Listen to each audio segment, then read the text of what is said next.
C'est sur cette plage, située juste en contrebas de la chapelle Saint-Maurice, qu'un sanglier a été retrouvé mort le 3 septembre de l'année dernière.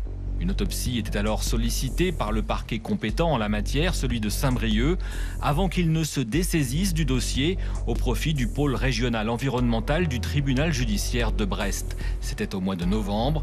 Le procureur en charge de l'affaire vient donc de rendre publiques les conclusions du rapport d'autopsie. Le constat est sans équivoque. Le décès de l'animal est consécutif à l'inhalation d'H2S, gaz émanant de la putréfaction des algues vertes. Pour les associations qui luttent contre les marées vertes depuis de longues années et qui avaient notamment demandé au préfet des Côtes-d'Armor qu'une autopsie soit réalisée au plus vite, c'est une preuve supplémentaire de la dangerosité des algues vertes.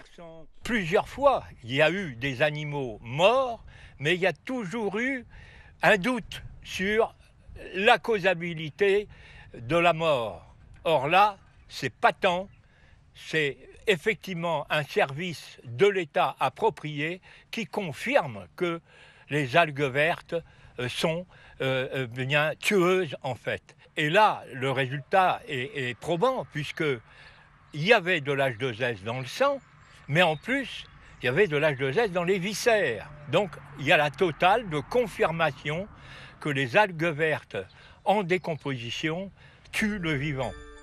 En juillet 2011, à proximité de la plage de Saint-Maurice, dans l'estuaire du Gouessant, 36 sangliers avaient été mortellement intoxiqués.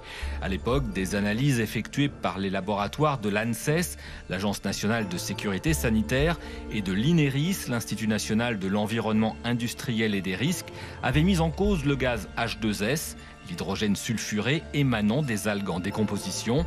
Mais de là à les incriminer formellement, il y avait un pas que les pouvoirs publics n'avaient alors pas franchi.